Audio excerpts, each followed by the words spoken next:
Ser ou não ser? Eis a questão. Dizem que eu sou louco. Louco por pensar um pouco demais. Louco por sonhar, por questionar e por querer tudo diferente.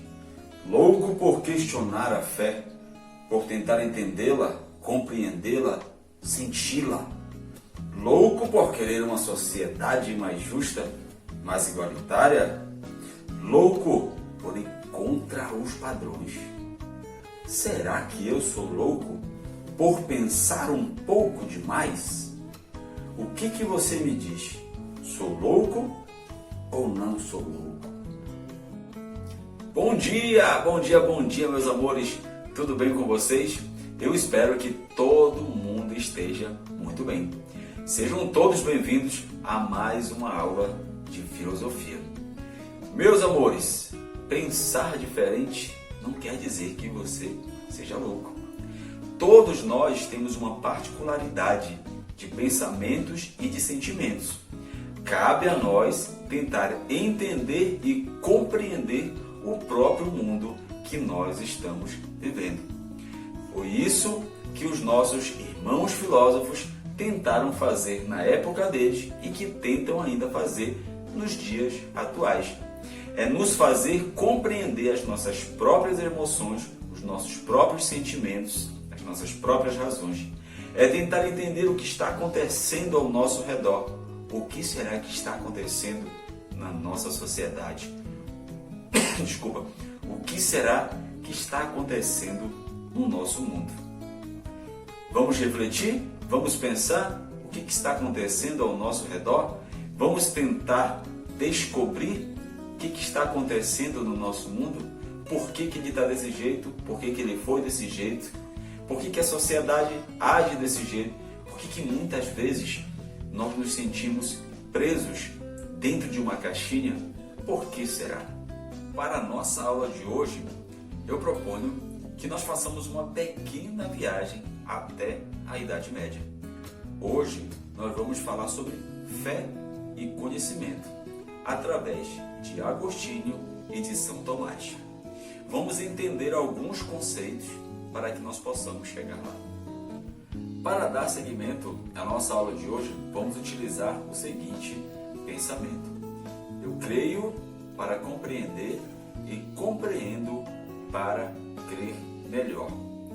Durante a Idade Média, nós precisamos, para compreender melhor, precisamos dividir a filosofia medieval em duas partes, em escolástica e patrística. Nesse processo todo, nós vamos compreender melhor essas duas dimensões humanas, chamadas de fé e razão.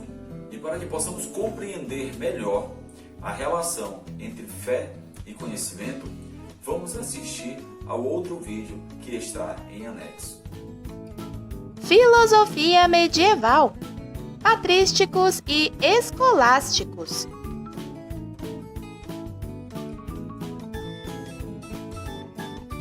A filosofia medieval foi um período ideológico que se iniciou no século V e se estendeu até o século XV, ou seja, durante toda a Idade Média. Basicamente consistiu em um movimento ideológico que tinha por objetivo disseminar os ideais do cristianismo, haja vista que pregava a interdependência da religião com a filosofia, de modo que todos os pensamentos filosóficos fossem subjugados aos ideais cristãos.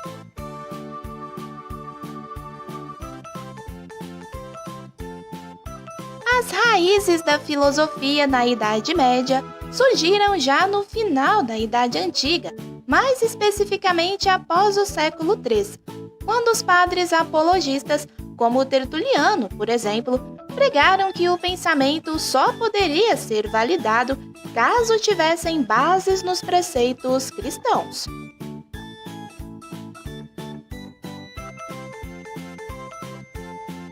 A filosofia medieval se divide em dois grandes períodos, o período patrístico e o período escolástico.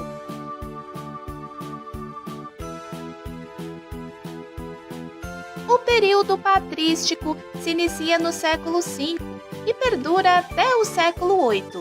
Como seus textos foram elaborados pelos chamados padres da Igreja, e a palavra padre tem origem do latim pater, que significa pai, o período foi denominado patrístico.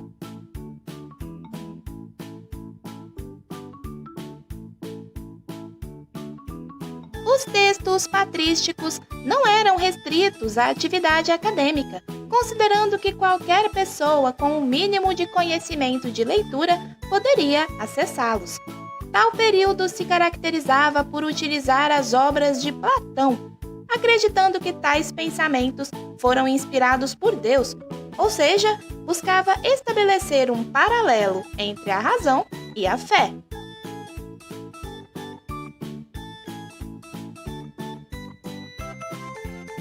O principal representante deste movimento foi Santo Agostinho, muito influenciado pelas teorias de Platão e também pelas teorias neoplatônicas.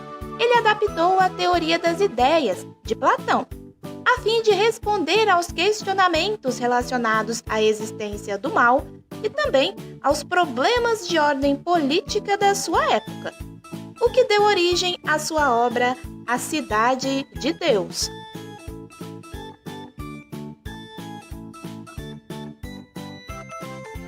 O período escolástico se inicia no século VI e perdura até finais do século XV. O período em que se desenvolveu tal movimento foi marcado pelo forte desenvolvimento acadêmico, por isso se denominou escolástica, palavra que vem do latim escolásticos, que significa pertencente à escola.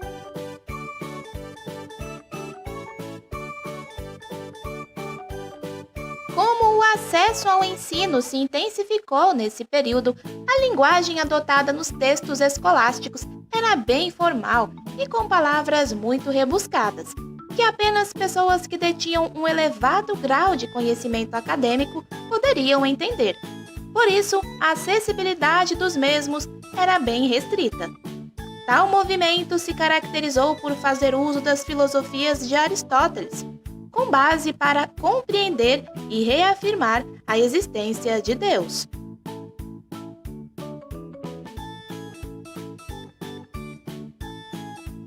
Um dos principais representantes desse período foi São Tomás de Aquino. Ele pregava que a filosofia poderia ser utilizada como instrumento para auxiliar no entendimento da teologia.